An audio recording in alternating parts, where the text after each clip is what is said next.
tropical parrotfish and a red coral reef. That's fun. Two things actually. Welcome back, folks, to the How Original podcast. We are in season 4. We're doing the movie Players from 2024. I'm wearing a big t-shirt and having a little drink. Big t-shirt, Billie Eilish. Fit evaluation. Yeah, man, it feels good to wear a really big t-shirt. Yeah, and have a really small drink. It must be freeing. I mean, this is a cult. This is a cult member drip right here. Oh, it is, and I am starting my own cult that you guys can be in on the ground floor. Yeah, I got this when I was in Japan, and then I was wearing it a lot when I was in Vietnam. And I posted this one selfie and put it on my story, and it was like, big t-shirt, little shorts, could be the move. And then my mom DM'd me being like, why is your shirt so big? That's not the move. Yeah. Tried to steer me right. I feel like I could like dive into one of your sleeves, like Renton dives into the toilet and tries Yeah. just... I could have like a little animal hiding in the sleeve. Yes. Speaking of animals, we were talking turtles a little bit before the start of this pod. We were talking about the turtle in Breaking Bad, the tortoise that has Danny Trejo's severed head on it. Yeah, dude. Yeah. I was gonna tell. Yeah, we were talking about this in the staff room. I thought this was funny. So like when like the British found the Galapagos Islands and they discovered like Galapagos tortoises, they like so officially for them like to be inducted into like I was gonna say like the Animal Hall of Fame, but that's not right. Like to hang their jersey from the rafters. Just like into the official record of animals. Right, to be given like the give scientific name yeah. and all that stuff. Get a skeleton, like a sample of their skeleton, put it in a museum. They got to bring it back. They got to bring one back to the British They Museum. need one for the archive. Yes, that's They're right. like a clothing brand that keeps one of every piece they make for archival purposes. Yes. And so the issue for them was that these turtles or these tortoises were so tasty that they could never get them back because they kept eating them. That's very funny to be given the assignment to retrieve it and then be like, I don't know what to tell you. Yeah, Come away from me. Yes. It was so good. Just waking up, my homework. Waking up on the ship, like, fuck, who ate the turtle? Yeah. Who the fuck ate the turtle? Somebody has sweet and sour sauce around their mouth. Yeah, dude. Get up. I mean, if you got sweet and sour sauce kicking around, how can you not? Could you, I guess you could make nuggets out of a turtle. In theory. Yeah. You can make nuggets out of anything, really. If Man, you try hard enough. So I was looking at that thing in the staff room after my friend told me that. I was like, yo, I don't think I could look. There's nothing I want to eat less than just looking. I mean, if I had some meat in front of me and some sweet and sour sauce, right? Like, yeah, I'd dip it and I'd munch. But like, I think just looking at the animal itself, right? Like, if I had to kill it, there's nothing less appetizing than a big tortoise, dude. It's so nasty looking. It's got these little lanky little appendages. Right. I don't like it. Yeah, they're kind of gross, but I mean, if they're tasty enough. I know. Yeah. What I'm saying is, I think I could have brought it back. I think you could have resisted temptation and brought it back. Yeah, that's right. I would have been tied up like Odysseus to the ship, just listening. Or to you would have like sirens chained call. yourself in front of the turtle, like when people do that to a tree in front of bulldozers. Yes. Oh, yes. That's right. Yeah. You said you were having a staff meeting about should you give homework. Folks, what is homework? Literally what my principal was asking us. He was like, yeah, like, so should we still, what do you guys think? Well, I mean, fuck it. I guess you're not allowed to ever make the kids upset or fail them or say anything disparaging. So why not just stop with homework? Yeah. In fact, why do they even have to come to school? Maybe they should just get to play Fortnite all day and you can pass them anyway. Exactly. Well, it's an equity thing. That's what he was saying. But yeah, dude, I was saying the math teachers were ready to do like a group suicide. They're like, yeah. The question of the possibility of potentially not assigning homework was, but yeah, just It keeps the kids off the streets. Yeah, that's right. It keeps them from Breaking Bad. I saw this thing the other day where it's like professors' comments on papers from Yale in the mid-70s. Some of them are so fucking funny. Yeah. Selected remarks of Yale professors on student papers. You're a fascist. Robert Wyman, biology. And I'm like, what was a student saying in the 70s in a biology paper? That was so extreme, the professor said, you're a fascist. Yeah, that's great. This guy's on some, like, current day shit, right? Where you just, like, accuse it. I mean, this kid must have been literally a like fascist. measuring skulls. Yeah. Edward Mendelsohn of the English department said, bullshit, crap, this is ridiculous. Anonymous in philosophy said, grade, F. If you had given me only 15 pages of bullshit, I could have given you a C. But for 55 pages, I have to give you an F. God damn. Professors just went in. I love it. If that was a Reddit comment, they'd be kicked off of the Reddit. Yeah, they'd be permabanned for bullying. Dude, Edward Mendelsohn again with another zinger. Where did you get these ideas? From Sesame Street, an illiterate high school teacher? This guy took no prisoners. Holy shit. Yo, these students are getting... Back when you can ether students in the comments. Yeah, it's crazy. like... I think there should be more conflict between teachers and students. Now, I'm not saying every class you step into should be like a full-blown whiplash situation. Mm-hmm. But... pressure builds diamonds. Yes. Iron sharpens iron. You know what I mean? Yes. I feel like I've done well when I've had tough teachers or controversial teachers that like not everyone enjoys, but it makes you want to kind of rise to their level. Yes. Yeah. Yes.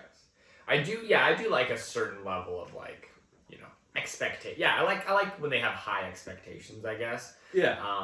And yeah, when you really feel like you earned that A, you know what I mean? Yes. Mm-hmm. Yeah, things are always better when you feel as if you've earned them. Yeah, right. Speaking of earning things, the movie Players. Or wait, you had some Netflix news. Oh. George texted me the other day about Netflix will now be showing the Screen Actors Guild Awards, and I texted back, great news for the 36 viewers of the SAG Awards.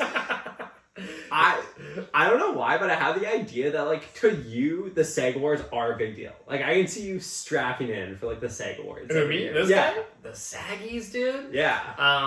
The Bob Saget Awards, man? Is this true? Nah. Chat, is this real? No. I've been a big fan of the phrase, chat, is this real? Nah, dude, this is false. That's a falsehood. Right there. Because it's like, yeah, what kind of viewing numbers are these going to draw? Oh, I don't know. I mean, here's the thing. Probably more than they would have gotten on cable. And I guess, like, is this part of Netflix's...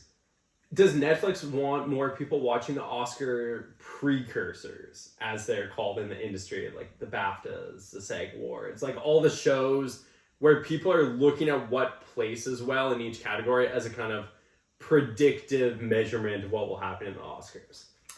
I mean, I think they probably... I mean, okay, knowing Netflix's sort of deal, their whole sort of strat, I feel like they saw a cheap IP that they could get, and they got it. They got the rights to it. You know Right. I think if they can get it, they'll just get it. Yes. And they're just going to see what happens. Maybe, you know, because Netflix has that power, man. We know that now. That kingmaker quality. It's got that kingmaker potential. So, like, you know, it could buy a Suits, a show that very few people watch initially, and make that, like, the number one fucking talked about show. Yeah. Like, instantly. So, who knows, man? People might just fuck around, tune into the Saggies, see what happens. They just may. See where the night takes them. But you had a different piece of news, I feel like. You mean just now? What did I say? I don't know. No, that was it. That was the news. I think that was it. But sorry, I didn't mean to diminish that. I did think you had an additional thing to discuss. That was my news.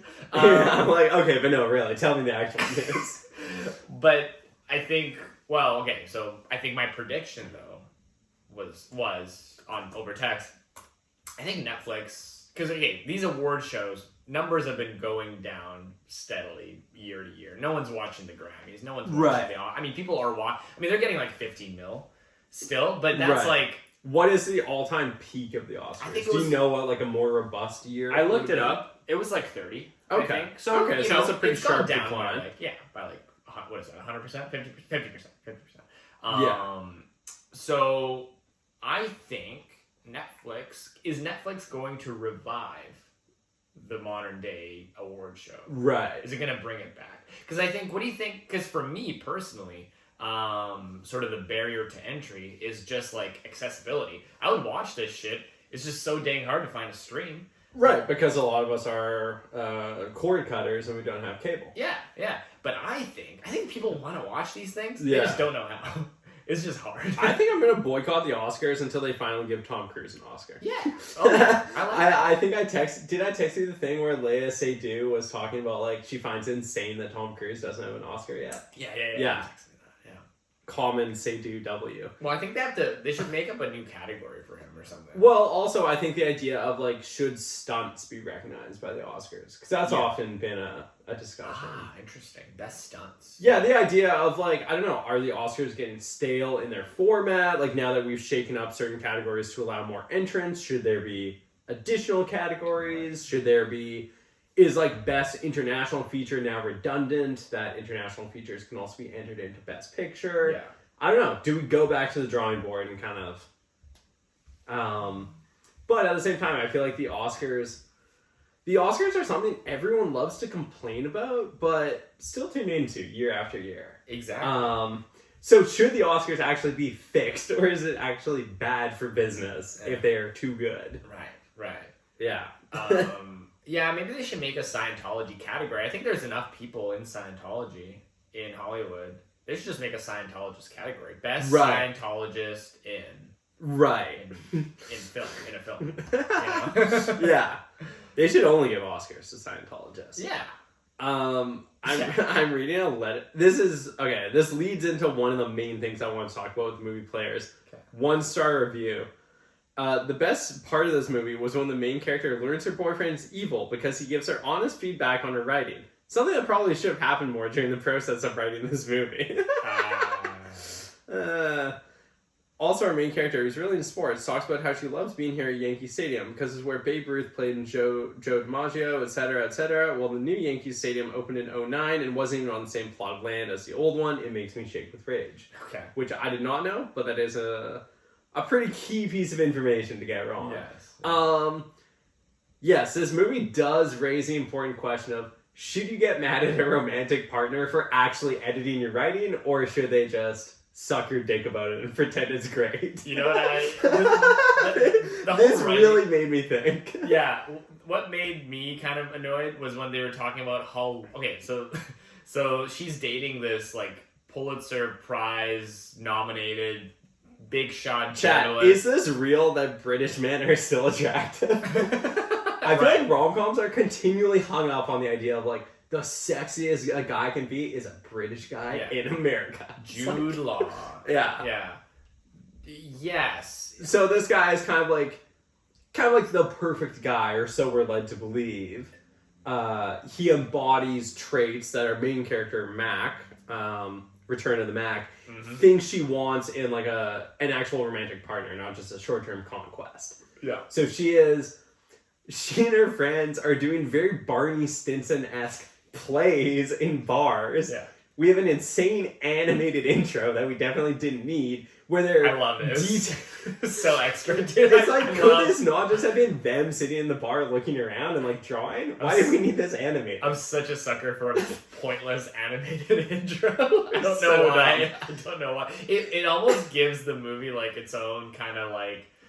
I don't know, it almost gives it a lore, weirdly, or, like, this, like, presentation. Right. That I just like it. I like how over the top it is. I like how extra it is. But, yeah, so this movie's sort of disrupting the traditional Hitch, crazy, stupid love narrative a little bit. Right. Would you say? So it's yeah, I mean, we've definitely had movies before where it's like, oh, the woman is the player. Right. But yes, we're showing But to this extent, I mean, they're fully... So they call it running plays. Yes. So her and her 3 guy friends, 2 of whom are brothers, like related brothers. Yes. Which I was thinking the whole time about, like, what if their mom found out that her 2 sons are running plays together? That's a tough family reunion. Like, if your parents found out that you and Yegor were running plays together, what would that conversation be? Don't know. Or like Steve and Michael. They would be running plays. Mom has left the chat. Yeah. She'll... The fact that your mom is in this family chat is so funny. It's to me. hilarious. The only child mind cannot comprehend what goes on in this chat. But anyway, it's the classic, like, protagonist won't settle down as playing the field until they meet the person who they at least believe without really knowing anything about them. No. You know? Yeah. And I would say it's very clear early on in this movie that her best friend is in love with her the whole time. Yeah, it's so obvious. I was going to say, should that have been something that should have been less heavily foreshadowed? Should it have been more subtle? I almost feel like it should have either that or it should have been just addressed earlier on. You know? By like the other friends. Right, because also... Because it's so obvious how to many us as adult viewers. friend groups are there where people are like 30 and they've been in love with someone for 10 years? Dude. And it's just somehow not coming up? Like that... I truly think that doesn't exist. This guy's life is so funny. He's living the 100 years of solitude, 10 years in the friend zone, dude. Can you imagine living 10 years in the friend zone? And this is Damon Wayans Jr. Yeah. And our protagonist is Gina Rodriguez. Dude, 10 years in the friend zone is so brutal. Yeah. And then he gets like a great girlfriend that he fucks things up with. Yeah. It rocks. Man, our conversation went in so many different directions there. I know. I forget what we were even trying to say. I know. Oh, we're talking about writing. The idea that our protagonist, Mac, villainizes this guy for giving her... Okay. The feedback I saw, because I kind of paused on some of the notes... I don't think this is out of line. I think it's maybe a bit harsh, especially with somebody that you're sleeping with. I would maybe dial it back a bit, but, you know, that's... If you take writing seriously, you're often going to write many more critical things on somebody's piece than positive things. Mm-hmm. Like, I feel like you've even given me a piece of writing where my message back to you has been, I like this writing, but most of the stuff on the page is what I would fix or changes I'm suggesting. Yeah. Because right? Like, even for students, like I always forget to like highlight the things they're doing well. And kind of like I'm just sort of, well, hopefully it's assumed that the things I'm not highlighting, it's like they're working. Those are good. Yeah, no, for sure. And it's like, you know, in my workshop right now at the Writer's Studio, like, yeah, things I'm marking on the page when I'm critiquing someone's work are often what I think is missing information or what leaves me with questions as a reader or suggested rewrites or like line edits. You know, in editing, generally not suggesting, I think this should happen in the plot instead. You're kind of like, out of the pieces you've been provided, you can shuffle them around and like take a piece out or whatever. But yeah, generally most of the ink on the page, so to speak, regardless whether it's comments on Word or actual ink, is critical or suggesting things that could be changed. That doesn't mean you're an evil person or that you hated the piece. Yeah. And I think, although he does say he hated it at the end. Yes. And I guess the issue was that he rewrote it himself almost. So it's like he edited it to the point where he was actually just... He made her a whole new... So... He sort of took the essence of what she was trying to do and he... Because it seems like... It seems like there were 2 versions though. Because at first when she's looking through it, it's just his notes. And then it seems like there's a version where he fully rewrites it. Yeah. So I would have liked the movie to be a little more clear. Is it notes, extensive notes, or is it him handing back a full-fledged rewrite? I agree. Which of course is not what she asked for. Yes. Also, yeah, I don't know. I just don't think that makes somebody a bad guy. Maybe the delivery was a little insensitive, but especially if he is supposed to be this brilliant Pulitzer-winning writer, it's like, totally. Hey, you wanted advice. Like, okay, the thing that I thought was crazier even than that. So another point of contention. So Damon Wayans Jr., who's in love with this girl, and is, you know, he's rooting against this guy, obviously. And he's going like, yeah, this guy rewrote your whole piece. He also took so long to even look at it. Like, what? He doesn't have 5 minutes to read your piece of writing and As give you this feedback? guy has his own deadlines As he has he's a running deadline up against. for a book. Yeah. It's literally, yeah, it's like... Sorry, it isn't this little article that somehow you can push for months at a time. Yeah, this guy... So again, I feel like these characters are very disrespectful of this person's, like, work obligations that he had prior to meeting any of these characters. Totally. So it's not like he's such an asshole. It's like, I genuinely don't think he has time. Which is ironic, because the whole reason she wanted to date him was like, well, I want to date a real adult. Or it's Yeah. like, well, clearly she's not a real adult yet, because she's That like, is a not, very interesting point, not actually. really handling it like an adult. So, No. I mean, those two kind of deserve each other in Yeah. a way. Right, it's like, yeah, that does open up a whole bucket of worms, kettle of fish. What metaphor am I looking for here? It can be tough when you ask someone for feedback, and might not always be the most positive. All right. So the whole premise of this movie is that this group runs plays together. Very How I Met Your Mother coded. You know what? In 2024, a movie is like, it's only funny to lie if a woman is like pulling all the puppet strings. Yeah. Although Well, this I movie guess- could not work if it was just all dudes, right? Although I guess in the opening scene, we do have a man lying to a woman, but it's like, oh, the woman of the friend group was behind it all. Yeah. Whereas what is posited by How I Met Your Mother is like, wouldn't it be funny if a guy spent all of his time lying to women, fucking them, and then never calling any of them back? That's right. And wearing a suit. That's Wouldn't right. that be funny? That's why we need a female prime minister. Right. Yeah. Because we can get more movies like this made. I mean, I'll take fucking anybody other than Justin, so things can't possibly go worse than they are right now. Yeah. All right, so I was gonna pitch you my play that I came up with. Okay. I don't have a play, so you go for it. So here's my play. Yeah. This is called... Oh, no, I'll give you the name after. So, here's the play. So I'm at a bar, right? Right. And I kneel down to tie my shoelaces. Right. And I'm having trouble with it. I can't get it. So I'm like, and I'm like visibly frustrated. And I'm like, it's... So if I saw someone, sorry to interject, but I saw somebody at a bar unable to tie their own shoe, I'd be like, this person's blacked out. Like, they don't know what the fuck's going on. So come on, I'm curious where this is going. All right, and then I started talking about my early onset Alzheimer's. It's like, oh my god, it's the alts. It's the alts. Where is this possibly going? And then a And girl... you're you. And I'm me, and a girl sees... Hey. I'm cutting this out of the Listen, podcast. If we call it a play, it's fun. You can do it. It's a play. No, you can't. Folks, I'm astounded at what just happened here. I do not condone a single word of that. Jesus Christ. Okay, so thank you for making work for me in the editing booth. So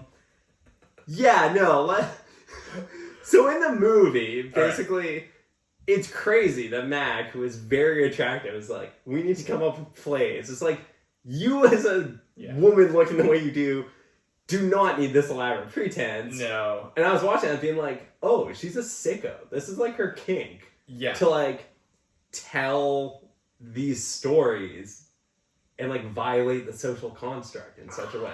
Right. This is like, I feel like the movie didn't explore that side of her psychology enough. That like, she's a deviant for doing this. Right. Because she could go up to any guy in the bar and be like, hey, I think you're attractive, and things would obviously go from there. yeah, there's a reason the guy in these movies is usually Kevin James, Steve Carell. Yes. Right? Yeah, she should have at least been, not as pretty. Right. It should have been creative genius Lena Dunham. Sure. Yeah. That would actually have been a perfect cast. Right. Almost. Yeah. Yeah, no, I do think, the movie doesn't work as well with somebody who's so conventionally attractive as the lead. It's like, it's very weird that you would need to develop all these plays. Yes. Because it's like, I guess some of it is her developing plays for the guys, but then we see a scene early on where she's hooking up with a guy in her building because she switches the contents of her mailbox with his. Yeah. Already, I think that's a felony to tamper with somebody's mail. True. So that's great. And then she has like... It's a play. It's okay. Okay. It's all fine. if You're it's a play. honored. It was just plays. Yeah, so then the guy comes to her door. Also, this scene seemingly takes place after a nighttime bar scene, like the same night. Yeah. So are we assuming this guy is doing his like 1 a.m. check of his mailbox? That makes no sense. Yeah. Because this scene, she is leaving her friend saying, no, I'm going to go home. Like, I have a play with my neighbor going on. So sequentially, this takes place late at night. Why would anyone be checking their mailbox overnight? I mean, okay, but something we know about this friend group is that they really do their homework, right? Like, they fully stalk these people that they're doing these plays on. So I'm assuming that she knew all this because she stalked this guy. Like, she knows he comes home every day from his late night shift and checks his mail. That's what I'm assuming here. They do which their makes homework, zero man. sense, but okay. Yeah, maybe makes no sense. Maybe she knew this was his routine. Yeah. And then she has like a prop fishing rod that she brings out, and she's like watching a fishing show, and she's like memorized fishing facts to talk to him when it comes to the door. That's what I was doing when I was watching the new Grand Tour the other day on Amazon Prime. I felt like her in that scene where I'm like, am I trying to like, am I running a play right now? Like, why? If so, for what end? Whenever I'm watching Meat Eater or whenever I'm watching like the Grand Tour, I'm like, right. It's just so out of pocket for me. That, like, yeah, feels like I'm running a play on someone. Except for no one, because Amanda doesn't like these things. Right. I was gonna say, does Amanda care if you're invested in these things? But yeah, so this was one of the plays that she runs. Yeah. Any other memorable plays? What are some other memorable plays? What was the drip drop? So the drip drop is the one that they use to get the British guy initially. I think the play is that they get him in a group conversation with them. Yes. And then eventually they all leave one by one. Yeah.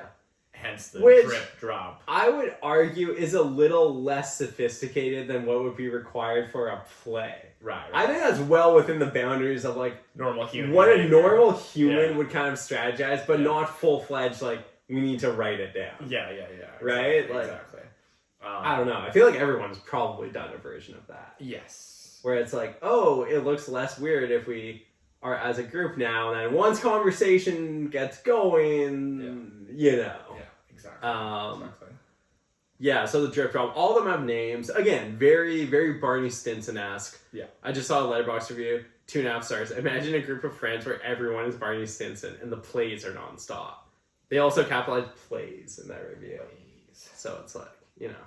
It is I didn't watch with subtitles on, but I do feel like it's a proper noun whenever they invoke plays. Like a Thoreau novel. Like where he just capitalizes almost every word. Have you ever done a play? Have you ever ran a play? A real capital P play? Probably only lowercase p. Just stuff like where you maybe approach someone as a group and get them talking and then like I'm trying to think an actual play. I feel like, you know what? I was thinking as I watched this, I've probably been honest to my detriment in a lot of dating situations and less Machiavellian than I should have been. I'm rarely, if ever, employing the 48 laws of power. Okay. But I think in 2024 I should be. Yeah. I should be gaslighting, manipulating, gatekeeping. Yes. Bamboozling, perhaps. It's been enough years since Cat Person. Yeah. We're talking about the viral New Yorker story Cat Person from, I believe, 2017 or 2018. Just became a movie last year. Looks terrible. I would argue that short story does not need to be a whole movie. Right. I don't think there's that much meat on the bone. Also, like I was saying, I think it was a mistake to end the story where the female character is vindicated by having the man be very like misogynistic once he gets rejected. I think it should have been left more ambiguous as to like who was right, if anyone. A little more gray area. Yeah, a little more shades of gray. Could have used 5 to 6 more shades of gray. Yeah. maybe 50. I don't know. This is so bad that about 10 minutes in, I started watching story times on TikTok. So, okay, I did pause the movie because she hooks up with the object of her affections 18 minutes into the movie, and I'm like, well, there's our movie. We could be done right there. That's a wrap. Because it's like a lot of the middle section, from like 18 minutes until about halfway into the movie, it seems like she's going to very elaborate lengths to kind of bump into this guy, and it's like, have they actually had a real conversation about, hey, do you want to go out again after fucking that one night? It's like, I don't think she's really given it a fair shot. Yes. And her instant thing is like, because she believes that wouldn't work. That would never work. Right. I can't just say that. Right, as if nobody would ever see each other beyond a one night stand when it appears they have a lot in common. Yeah. Yeah, so she spends so much time engineering these events in public where she's bumping into him, and it's like, you guys could have just exchanged Instagrams or phone numbers. Right, like, right. why are we doing any of this? Right. Do you think it's a meta commentary of like women making things more complicated than they need to?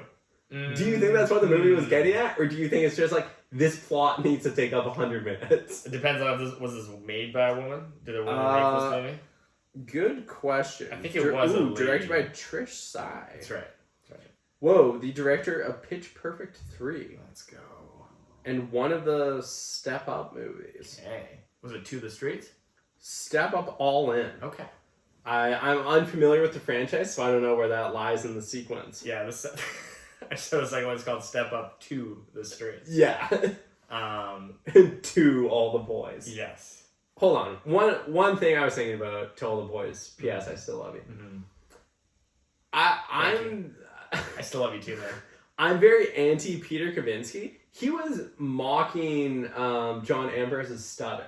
That was pretty low with Peter. That was very low. I think that's very telling about his character. You're right. That's. You're right. I really don't like Peter, folks. Okay. But anyway, I can let it go. Okay. Yeah, we can talk about the movie of this week. That's bothering me all week. As soon as we finished that podcast, I was like, fuck, I forgot to bring up that he makes fun of someone's stutter, which I feel is very much a low blow. That's very low hanging fruit. Yeah. Yeah.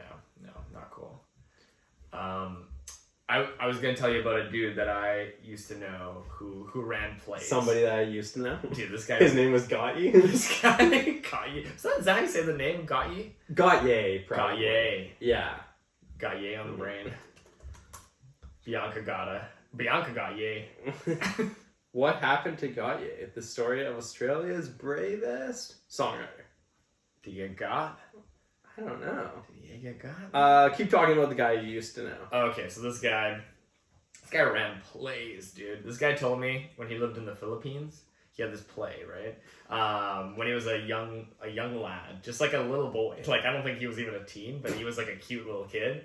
He would come up to ladies. Right. And I think like, I don't know. Yeah, he would come up to ladies at his play. Oh God, am I gonna have to disavow this play too? His play was that he would like rub their leg, and he would. So like, hey, can I touch you? Like, I'm here. He's like a cute 6-year-old kid. So he would rub their leg, and he would go flawless. Oh, okay, you have told me this story. That was the play. Yes, this is very much predicated on being like a young child. Yeah. That was the play. Oh God. Flawless. Yeah, she should have just gone up to the guy in this movie and been like, flawless. Although apparently this guy's editing style leaves something to be desired. Yeah, apparently her writing is not flawless. No. I was reading the Roger Ebert review of this movie, talking about like, so these characters all went to high school together, and then somehow they're 30 and they all work at the same paper. I mean, it's the dream, isn't it? Like, imagine you and your close friends from high school all work at the same place. Yeah, I mean, like none of you do, right? No. You all. I mean, we have worked at same places together historically, like me and Nick. But like together summer at jobs, Nespresso. Yeah, sort of part-time jobs, and me and Frank had a stint at Tommy Hilfiger together. We overlapped for a bit. Yeah. I never caught anyone fucking in the fitting rooms. I wish I did. Right. I wish that motherfucker would. like you wanted to be the brave person who intervenes. Yeah. Like the thin blue line. That's right. That's right. Preventing the store from falling into anarchy.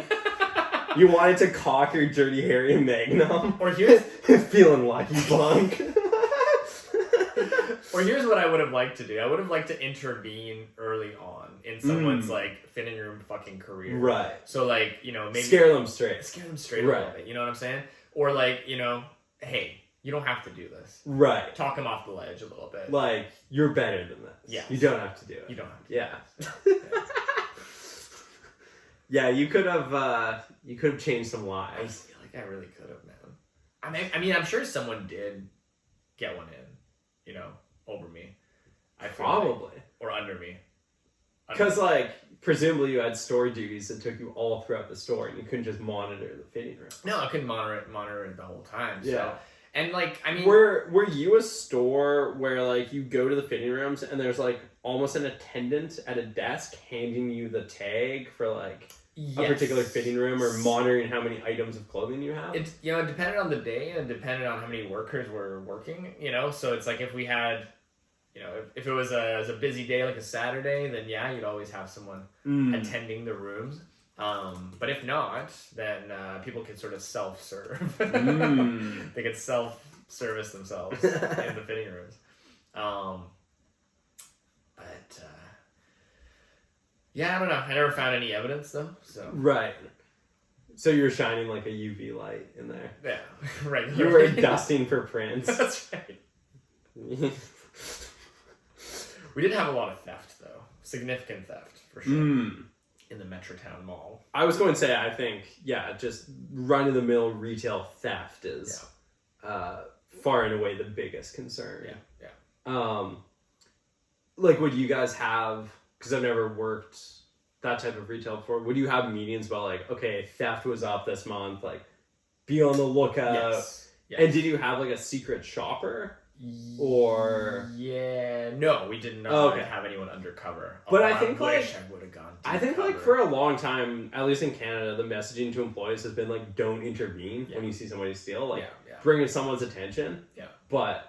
And it was funny. It made me laugh being told this at grocery stores where it's like, yeah, what the fuck? I don't fucking care. Like, I'm being paid so little. Like, I'll take the rotten stuff off the shelves. Yeah. That's like the extent of my duty. Exactly. Yeah.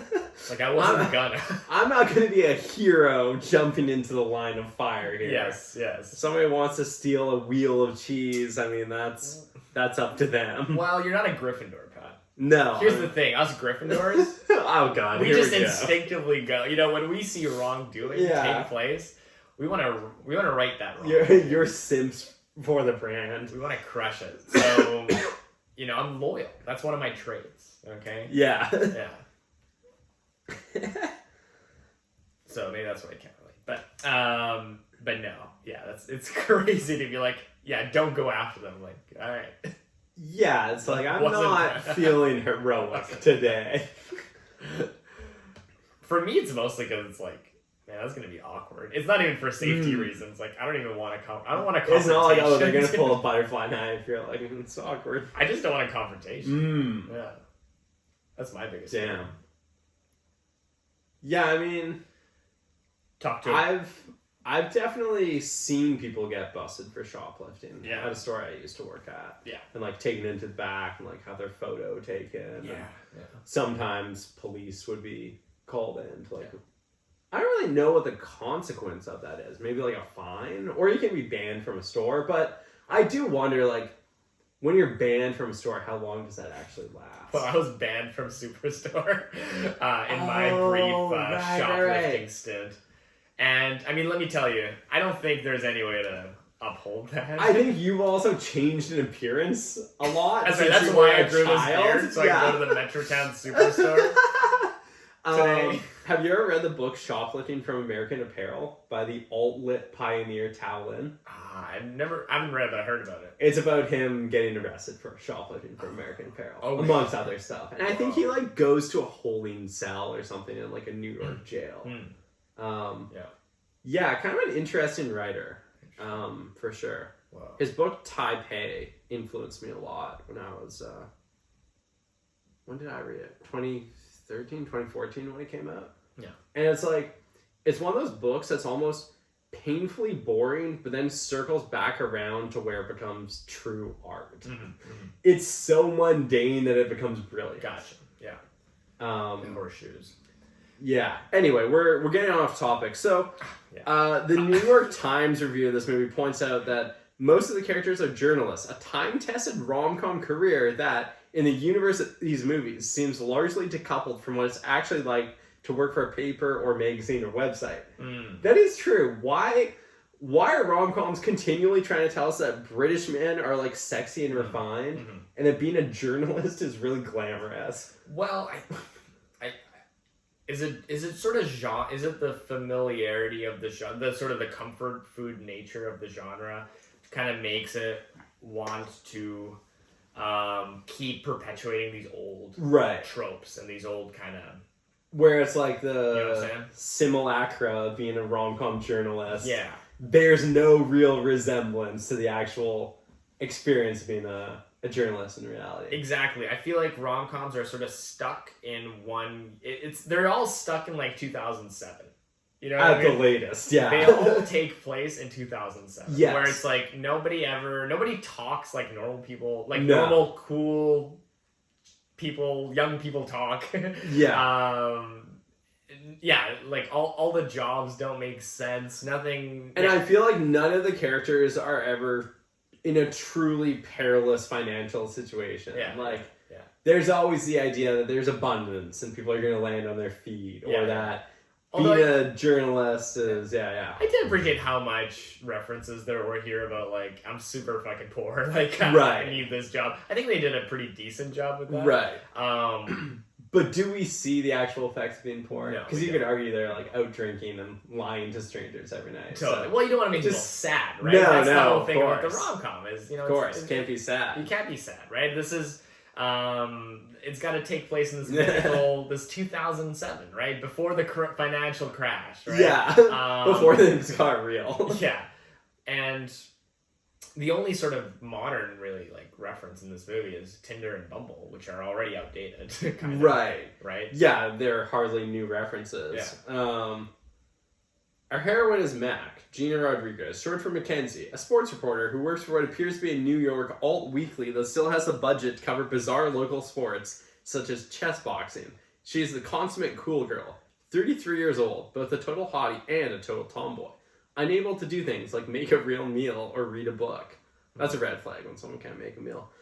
She spends her nights at the bar and knows way more about sports than her friends, all guys. Mm-hmm. Fellas, is it a red flag if a chick be hanging out with all dudes? Yeah, she has no... Welcome back to Spike TV.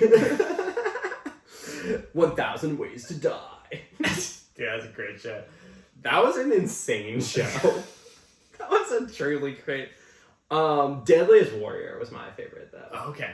Where they're like, who would win? A U.S. Marine or like a Roman gladiator? And run all sorts of simulations. I feel like I endured Spike just for the possibility of them showing someone like naked or half naked. Or maybe I waited up for the Girls Gone Wild commercials sometimes. Okay. I think they would air the like late night. They would yes. They would air the Girls Gone Wild commercials with like the, you know, they wouldn't show anything. The girls were like about to get wild. They were not yet wild. Because what do they call it? You know, the filter. What do you call them? You know, like censorship, like the bars, the bars. They had the black bars over the titties, so you didn't see anything. But like, it was still kind of, you know, for a 13-year-old kid, it was. It was quite something. It was arousing. It was stimulating.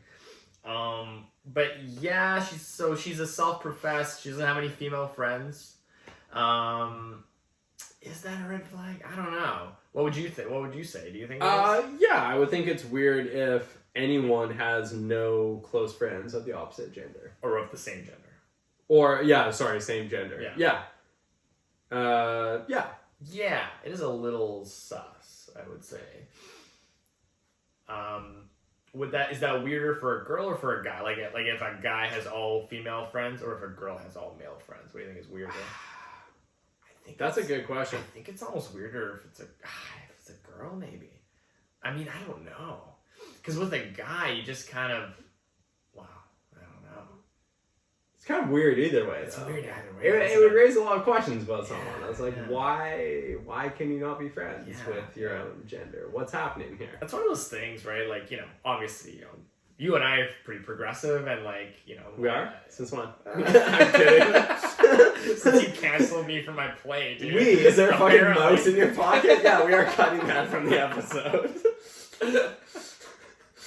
Sorry, go on. We're pretty progressive. And like, and as a society, we're also, or at least like, generally like Vancouver, right? Most people our age are pretty progressive. But like, still things like that cling on, where it's like, we're accepting of everything, but like, if you're a guy with like all chick friends, you're fucking weird. You know what I mean? I kind of like that there's some of those things still around where it's and like, I would say everyone can still agree, like, it's fucking weird if you're a chick and you just have male friends. You know what I mean? And I would say, like, if you're a guy and you're only friends with guys and you're not friends with any women, that's also that also raises questions. Oh, sure. Yeah. If somebody doesn't have close friends of from both teams. Right. Okay, what are we trying to talk about with this movie? So the editing part. Do you think this movie perpetuates the Andrew Tate espoused idea of the high value man? Because in this case, the woman's doing all the work for the high value man. Right? Yes, it's like the man. That's interesting because it's like the reputation of this man in the world of the other characters. He has a very high value, awarded by things such as certain stories he's published or like Pulitzers or books. But does he actually demonstrate any of that value when he's just like a normal guy saying hi to them? Right. I mean, he's pretty. I mean, his apartment is very nice. The movie presents him as like he's a little boring, right? That's sort of his flaw. Right. It's like he doesn't know how to have fun. He's a little uptight. Maybe. Right. He's a little too serious. Right. Whereas I would say if I was this high value man, I would perhaps look at a woman with no female friends who is doing tequila shots and dive bars every night and be like, right, what is going on with you? Well, that's why she tricks him, right? Yes. And that's sort of the whole... So, I think that's honestly, why she's like, yes, I too attend the opera. Yes. This movie's so dumb, dude. It rocks. So the question then is, I mean, I don't think this was sort of the deep kind of message of this movie. I think this is us sort of deconstructing it a bit. But is it then at the end that she's still a child and she's not ready for a real adult relationship like she thinks she is? Right. Is she a stunted millennial? Is that the point? Yeah, I mean, I think she is a bit stunted, and I even think I'm forgetting all the names here. What's the name of Damon Wayans' characters? I don't know. I think... Nick? Anyway. Yeah, I mean, how often does that actually happen that you're, like, passionately in love with somebody for a decade plus, but you can't act on it? Adam. Adam, Nick, same shit, different There vibe. was a Nick. The other guy was Nick. Yeah, I mean, I think this friend group is kind of stunted. Pretty whack. Yeah. Yeah, would you be friends with these? I feel like, though, if I was in this friend group, I'd get into it, too. Right. It would be irresistible for me to join him in on running plays. I mean... I'd love to run a play with them. Yeah, if I still drank, sure, I would throw my life away with these people. You're but right. As a sober person, this might not I'd be be like, the vibe. nah, I'm gonna go home and read a book. I'm good. I'm just gonna tell people the truth from now on. Yeah, this movie does illustrate the danger of drinking. Right. It's actually a PSA. Cautionary tale. Yeah, because they like induct one of their coworkers into it as like the other woman in the group. They rope her in. Who gets very into the role. They Ebert and rope her in, man. Hey. Well, okay, so is this a commentary on stunted millennials, or is this a commentary on boring whatever the other one is? Gen X? Gen Xers? Do you think that guy's a Gen X, or is he I don't know, or was he like a late millennial? How old is oldest millennial? 100 years old. Okay, you can be 43 as a millennial right now. So So potentially he's probably he a could. late millennial. He's either very very elder millennial or very young Gen X. Yeah. So That'd be a cool, like, I'm the oldest millennial. You know, right, there's like an the always... oldest. Yeah, there is someone who has to be the oldest millennial Yeah. and the youngest millennial. Yeah. Yeah, I wonder. Yeah, I feel like the movie isn't really trying to make that smart of a point that, like, maybe these people are avoiding having to grow up in a certain sense. No. It's definitely on their side, right? Yes. But it's not really saying anything too bad about it. I guess it's not making a very deep commentary about maturity in any way. It's truly not that deep. No. Although I guess that's what maybe that I'm trying to say is that's maybe what I'm missing from this movie a little bit. What could bring as I said the last episode about P.S. I love you, I still love you. I think this is a 5-star, 3-star movie. This is a perfect 3-star movie. I think it executes what it wanted to do, I think, really well. It's fun. It's a good time. It's decently acted. It's pretty well written. For the most part, it's okay. Decent. It's parts of it are clever and it's thoughtful. It's I think the thing that it's missing is like a deeper message or something. It could have gone a layer deeper. Yeah. Yes. Like a theme, like a nice theme. I don't think it really says anything about anything in the end. Right. Although it feels like it's gonna at certain points. I don't really think it gets there. What if Matt goes to like a Sex and Love Addicts Anonymous meeting and shares how she spent the past however many years of her life? A Players Anonymous. Yeah. Folks, is this movie just shame for women? Shame 2011, my favorite movie. Oh man. Yeah, no, this is a very fun... The two brothers should have tried to sleep with each other, dude. That would have been a real shame. Yeah. Shame move. Or like, what's the part in Nymphomaniac where she sleeps with the two brothers? Or are they cousins who start arguing with each other? Right. In like a different language. Yes. That movie's so crazy. Nymphomaniac's so good. I gotta rewatch. I love that movie. Lars von Trier is, he's an interesting fella. That may have been his best movie. I was obsessed with Dancer in the Dark. So is it Nymphomaniac 1 or 2 that's your favorite? Or do you view them as a whole? I view them as a whole. Oh, okay. Yeah, it's like... Dude, in the Von Trier community, is that controversial to view them as 2? I don't know. I'm proud to say I'm not part of the Von Trier, of the official Von Trier community. I do like Von Trier, regrettably, but but you're not that deep in the I'm forums. not an official, member, card-carrying member. I might visit the Von Trier subreddit tonight and see Dude, what's up. that would be a twisted crazy. subreddit. I might need like one of those tethers they use in movies when like people are going into like, characters are going into like a wormhole or something, or like a deep cave, and you might have to pull them out very quickly when it starts to get taut. Or another diver that pulls you up when you black out. That's right. I might need like that to visit the Von Trier sub. 2.5 stars. She needs female friends. 5 people like that. Now 6 people. Yeah. Dude, my play that I pitched to you earlier that you may or may not have cut out was Von Trier-esque. Yes, that play belongs in Nymphomaniac. I'm astounded that you took the time to write that down and thought that was worthwhile of my time. I thought that was share on bars. the podcast. I thought that was bars. I thought that was actually going somewhere. That was horrific. If you cut that out, let's definitely leave this part in. Yeah, to make our listeners guess as to how the missing tapes, lost the lore. Oh man. Somebody gave it 3 stars. I need friends who would do this for me. Right. Yeah.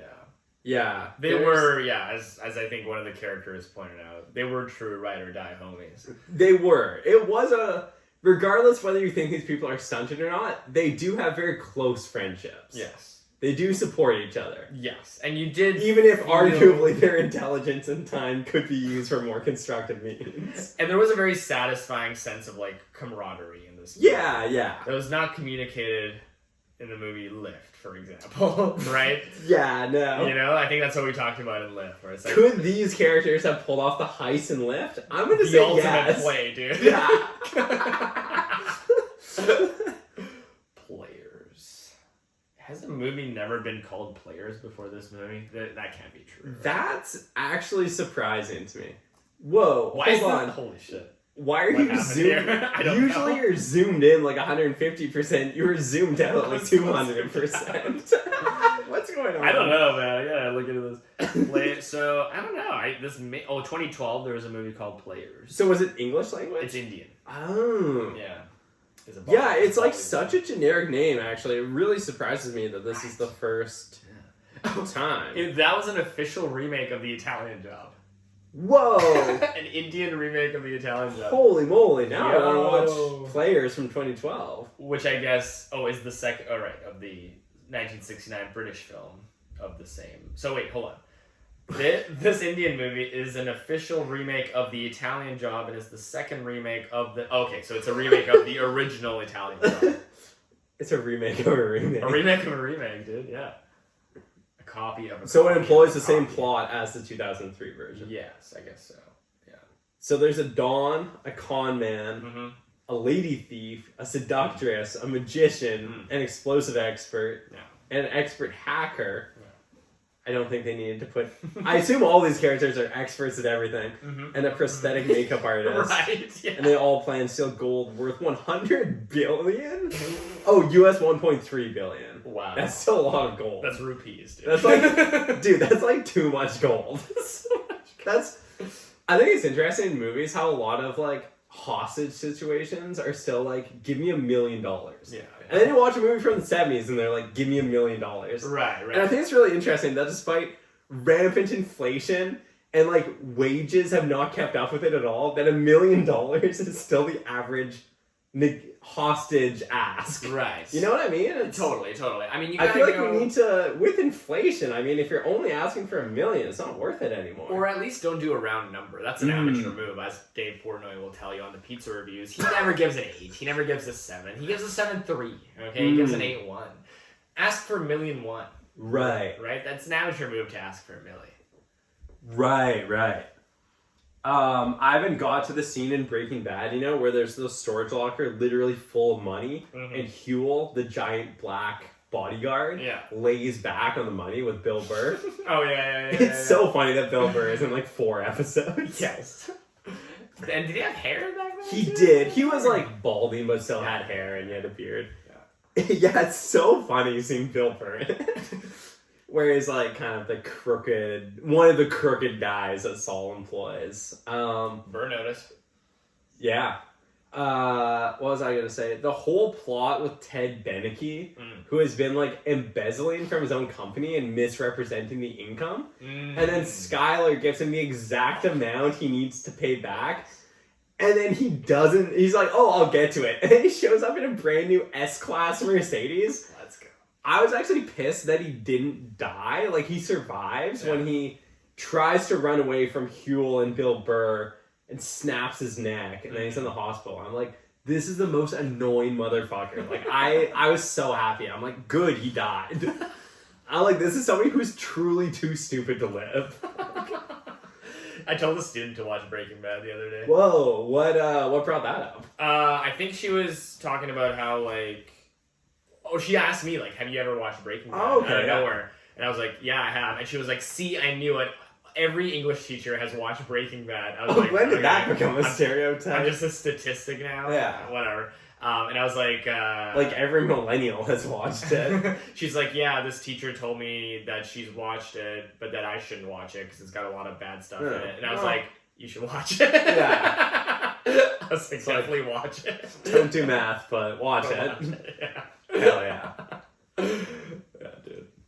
Yeah, I mean, I think it's probably appropriate for like Grade 11 11. 10 and up. Yeah, Yeah. it's grade 11. It's fine. It's like there's barely any sex in it. It's mostly just violence and some gore and obviously, don't replicate anything you see in the show, but go nuts. It's a great show. I broke her back. Yeah. What's the phrasing? Yeah, Yeah, do you want to say that? Yeah, maybe let me take another run. And scene. Yeah, so players, I think we would give it a thumbs up. Oh yeah. Even if it's like very dumb and very obvious what's gonna happen. It's fun. It's fun. It's a perfect 3-star movie. Yeah. A flawlessly executed 3-star movie. A 3-carat diamond. Yes. A flawless 3-carat Netflix diamond. Yes. It's the best way to pass time until you can watch the SAG Awards. Which, of course, we're all going to do. Of course. That should be our next one. Yeah, the SAG Awards. Wait, that'd be hilarious, dude. Who's hosting? Somebody has to host the SAG Awards. Yeah, I want to do them. Do we have to watch them live, or will they be... We should do the 2024 SAG Awards, like, 2 months later. Yeah, way too late. In, like, March. When the Oscars have already happened and truly nobody cares about the SAG I don't Awards. know what the fuck is going on my screen. Is this the first time you've used a computer? SAG Awards, where to watch, who's hosting, Who's hosting? Host. The fuck? I think they still don't know. SAG Awards, who will host this year? Wait, that's a clickbait article. They must have a host. No, they must. Acceptar y continuar. For the article's in English. Yeah. Huh. I don't know what's happening, man. Who- I think a who- demon has Oh, possessed my no host has laptop. been announced. Oh, yeah. Whoa, they've been host Host-free? free since 2021? Holy shit. They've been hands free since 2021? Look, man, no host. This is crazy. Chat, is this real? They just no host? Do they just have the TikTok text-to-speech lady voice? If we ever get a producer, we should have a producer named Chad, who we talk to as Chad. Chad, is this real? Chad, is this real? Chad GPT? Yeah. Chad GPT. I'm mind blown that they've had no host for a few years, and they're like, actually, it's fine. Maybe the Oscars should just go host free. Elsewhere, Queer-Eye star Tan France and fashion editor Elaine Welter-Roth will host the SAG pre-show. I like how this says okay. elsewhere. Elsewhere. Meanwhile. It's like, seemingly that would take place very close to the SAG Awards. Yeah. Yeah, what do you mean elsewhere? But yeah. I think, was this article translated from another language? Because they gave you like a Spanish prompt for cookies. That's possible. I wonder if it meant to say beforehand. Right. And it said elsewhere This is instead. on marca.com. Huh. Yeah. Wow. Chat, is this real that there's no host? And I'm getting some Spanish ads, so Yeah, this thinking, is... Yeah, I think that's what it might be. They're desperately trying to geo-target, geolocate you. And also, don't ask me why I'm getting all these gloves popping up on my Yeah, have you been looking at, recommended- like, best gloves for crimes, best black gloves, no fingerprints, best strangling gloves. American Psycho gloves. Yeah. No, actually, I bought Amanda some gloves from Mech. Nice. And they had me believe that they had these motherfuckers in stock.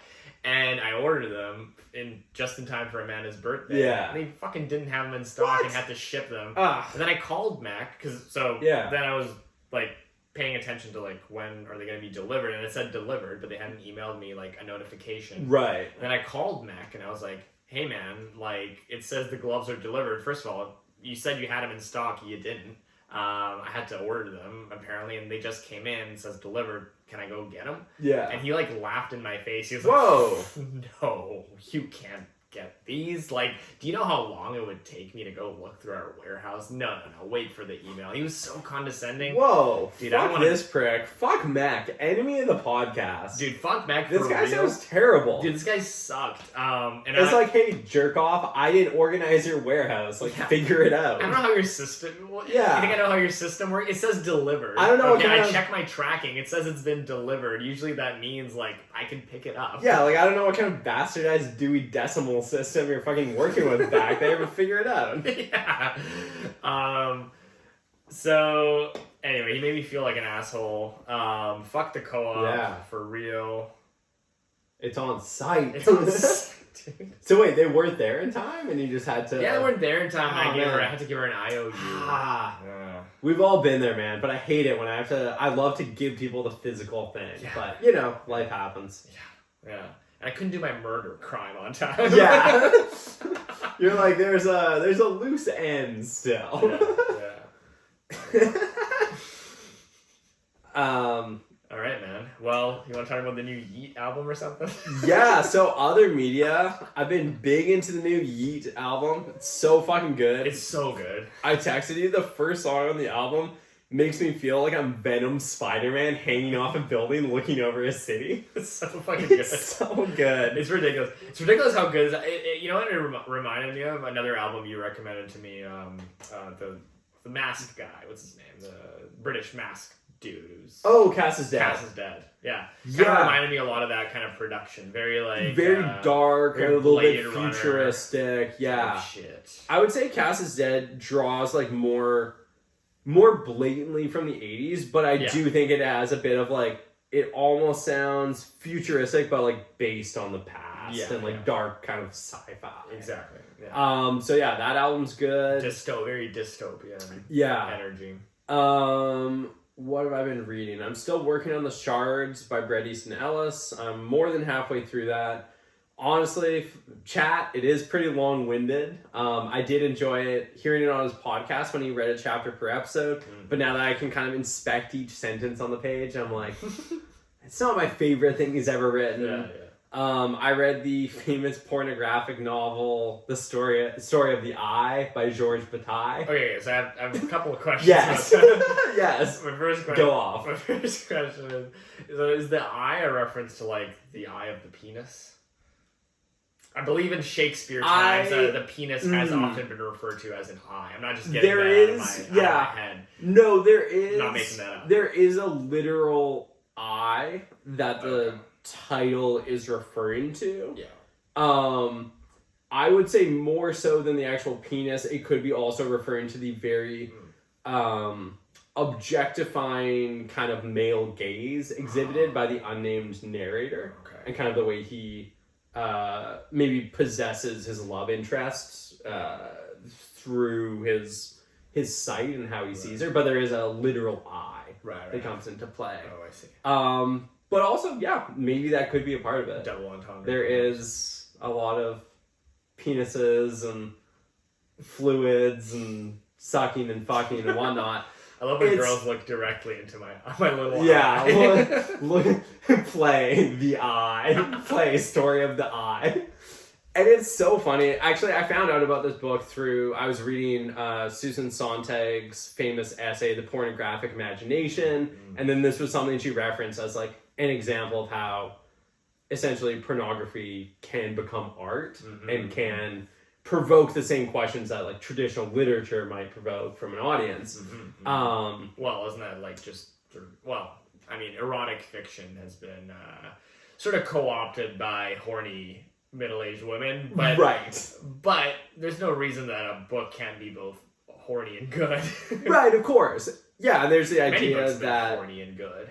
Yeah, but there's the idea that, well, if something's main intent arguably is to titillate or excite the audience, it doesn't actually have much of a message, or it doesn't function as a piece of art in the same way. And in this essay, she basically compares a lot of pornographic texts to science fiction in some ways. Anyway, very interesting essay. She mentioned this book, and then what was it? I was watching a YouTube essay about Georges Bataille and the Hellraiser series and the whole idea of like a limit experience. Anyway, long story short, I'm like, I can read this book. It's very short. And it's interesting because in Before Sunrise, Celine is reading it on the train, and I'm like, damn, did not know she was a freak like that. Yeah. It's absolutely crazy now that I know what it is to like find a young woman reading this in public. That would be fucking nuts. Think she was trying to run plays? I think she might have ran been a play. Dude, Before Sunrise. Chat, I think she was running a play. She may have run a play on Destiny. That's crazy. Dude. I'm also reading the famous book Pimp by Iceberg Slim. Okay. A man. Is that the one that Dave Chappelle talks about on in that special? Yes, and apparently like every pimp ever has read this book at some point. Iceberg Slim. Which was a sort of stage name. I think his real name was Robert something. Anyway, pretty interesting. I'm about a fifth of the way through. This really was Iceberg Robert. Yeah, Robert Iceberg. Slimothy Jr. Yeah, it is interesting because I feel like a lot of crime memoirs are kind of set up by like, I feel so much remorse and I lived my life so wrong. Then it's like, it was pretty fucking cool, folks. Yes. Yeah. I mean, yeah, that's like, you watch Goodfellas and it's like, well, you know, you gotta get them. Yeah, they're all bad guys, but you love to root for them. You know? Yes. Famously in Goodfellas, like Jimmy was the kind of guy who watched a movie and rooted for the bad guys. Right. So yeah, Pimp is pretty interesting. Cool. Yeah, I think. What else? Yeah, more Breaking Bad. I'm almost done The Americans. I'm most of the way through season 5 out of 6 seasons. Yeah, The Americans is like such a good show that I don't think many people have seen or talk about. Yeah, what about you, man? Well, Yeet was good. Dude, my brothers were clowning me for listening to Yeet. They're like, I told Michael to listen to it. I told him too. Yeah. He was like, yo, no one really listens to Yeet though. It's very funny because I think people our age think that like every young person is listening to Yeet, but Well, that's certainly what according to Michael, he's like, yeah, dude, no one listens to Yeet. So I think Yeet is becoming old head music. I think the fact that we like him so much means that Zoomers don't like him. Chat, is this real? Because I would have assumed, like... I know. And I think there's somewhat of an overlap in, like, the Playboi Carti fan base with, like, the more kind of experimental stuff. But I don't know. Well, it's weird. I don't know. I don't know the status in the streets. Does young Mike listen to Ken Carson at all? Or Destroy Lonely? Okay. Know, I can ask him. He's on, like, a big Noah Kahan tip right now. I don't know what's going on. I don't know who that fool is, but his subreddit keeps getting recommended to me. I think I muted it. Me and Amanda actually, we were on that tip early. That was our first date. Is we went to a Noah Kahan. He's been around a while. He's been around, but he's only now popping off. But we went to a concert where she thought he was like the main guy, but he turned out to be the opening act, and I knew that the whole time, and I thought she knew that. Oh, so I like so I was like, yo, I'm excited for this other Italian lady that was coming. LP, she was like the headliner. Oh, okay. And not the dude from Run the Jewels, right? Not that LP. No. Yeah. I think it stands for like Lisa. Is like her name initials, but. And she was like, "Oh, what?" Like I didn't do, so she didn't know any of the songs. Record scratch. You're probably wondering how I got here. But it worked out in the end. Yeah. It's just a happy story now. Yeah. But anyway, he's on a side quest right now. Right. Okay. I don't know what's going on. Very interesting. I don't know if he's listening to rap like that anymore. Huh. But what else have I been doing? Not much, man. Yeah, doing a little writing mostly. Nice. That's about it. I played some tennis the other day with Stella. That was fun. Where'd you go? Shouts out Stella if you're listening. She did say if we did the episode about Breakpoint or something, Match Point. Breakpoint. Yeah. Documentary. She was like, if you do that, I'll listen. Okay. I was like, right on. We may do it, but She's again, highly tennis pilled right now. It is hard to do an episode about a whole series. Yes, it is. As we have learned. It is. I want to get into playing again. It's like almost warm enough. Yeah. It was really nice. And there's a really nice tennis court by my place. It's like on this little parking lot, like on the roof of this parking lot. It's pretty empty. Roof, you said. It was good. She whooped my ass, but I gave her a little run for her money. Okay. Yeah. Mostly because she's trying to get this serve technique that she can't quite get, so I mostly got her on her serves. Right. Without doing any actual work, but I won a couple of games there. I won a couple of, games. Yeah. Matches. There's some good YouTube videos on, like, these are 11 steps to the perfect serve. Right. Yeah. It's a process. Yeah. So next week, we will be doing the Breaking Bad movie. Oh, yeah, dude. I'm so excited for that. I'm so excited to be done with fucking Jesse Pinkman. He's so annoying. El Camino. Yeah, I did watch Carlito's Way, which I'm now obsessed with, and I've been walking around my apartment going like, Carlito. El Camino. So wait, hold on, let me get this straight. Yeah. So is Carlito's Way part of the Scarface verse? No. Okay. No relation to Scarface. Is It's that part directed of- by Brian De Palma and also starring Al Pacino. It's So part of some verse. No, no, it's not part of a verse. I mean, I think was there people a compared spin-off? it. No. It's unrelated to Scarface, Okay. but same director and same lead actor. And yeah, I would say tonally it's very different than Scarface. Scarface is more about like unbridled excess and kind of the ascent, whereas Carlito's Way is like a character who's already had and lost it all, trying to not draw more attention to himself and trying to redeem himself, but through his loyalty to people in his life, he keeps getting pulled into stuff. Right. Oh, there was a movie called Carlito's Way: Rise to Power. I think that's like a direct-to-DVD kind of... Yeah, no. Yeah. I don't think So any of the yikes. original people were involved with that. Yeah. Cool. Anyway. Oh, Sean Combs is in this one. Oh. Sean Diddy Combs. The embattled Diddy. Yeah. Mario Van Peebles? Damn, this movie probably rocks, though. Luis Guzman? Oh, Luis Guzman is, Hell in yeah. the original. Cool. Um... And Giancarlo Esposito. Let's go. Oh, interesting. Very interesting. Good old Gustavio Fring. Yeah, man. Yeah, I'm excited to be done with Jesse Pinkman. Yeah. He really annoys me. Yeah. One in the Pinkman, one in the Stinkman. That's what they called him in high school. Yeah, man. All right. And that is Carlito's Way. Yeah, and that is Carlito's how Way? Carlito rose to power.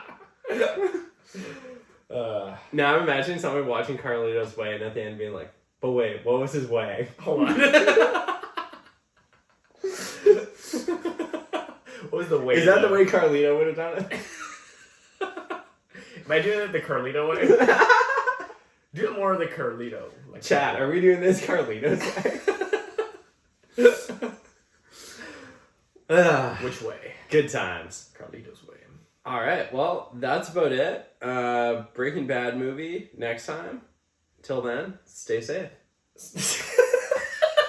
Yeah, stay safe in these unprecedented times, everyone. Bye.